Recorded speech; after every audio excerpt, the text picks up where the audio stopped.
I'm going to let you in on a little secret that I've kept for most of my life. I'm terrified of the dark, or more precisely, what could lurk just out of sight. Eyes in the Dark captures that childish fear and twists it into a real threat.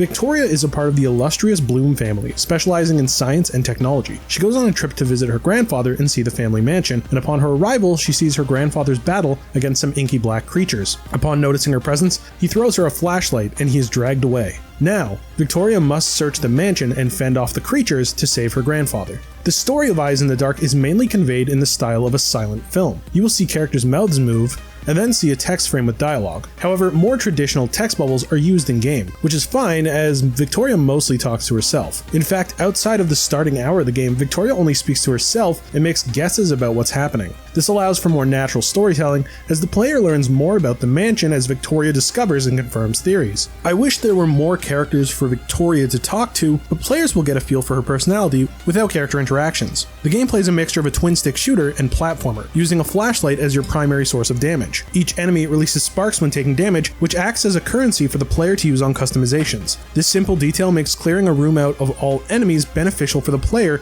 outside of allowing progress. Most of the customization is incidental. For example, slight stat boosts or a special effect happen once a foe has been defeated. However, major customizations like light bulbs, for example, change how Victoria's flashlight works or how she jumps. These are balanced by stats that each light bulb has independent of its function. Often a light bulb with good stats would have more of an attack style that I hated. This small design choice forces the player to decide whether to be weaker but with an attack that suits their playstyle or vice versa. This makes builds feel different enough from each run to make me forget how long a run can be, lasting over an hour when clearing out every area. Each run's length hinders the game slightly, as players need to devote more time to it. Simply jumping into the game, completing a run, and then moving on to something is pretty much impossible. Upon completing a run, either by clearing all areas or dying, players are rewarded with knowledge depending on how many bosses were defeated and sparks collected. These are then used to unlock permanent upgrades, the most useful of which allows players to begin a run with a build at the start. The worst part of Eyes in the Dark is that at times I can't tell apart the different environments from each other. This issue excludes the garden, as this is the most visually distinct area in the mansion. Bosses also tend to be easy, even though the areas get more difficult as you clear them. This only equates to enemies dealing and tanking more damage, so you wouldn't get different enemy variety doing the garden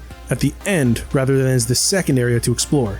Despite these minor setbacks, Eyes in the Dark holds a lot of charm and fun. Each run may take a little longer, but that time flies by, despite the simplicity of the enemies and difficulty. Beauty is in the eye of the beholder, and there's much to behold with Eyes in the Dark. Noisy Pixel is giving Eyes in the Dark an 8.5 out of 10. Thanks for watching. Please be sure to check the full review at noisypixel.net. Noisy Pixel is run by a group of gamers who work hard to deliver news, reviews, previews, and more. Please subscribe to keep up with all our future content.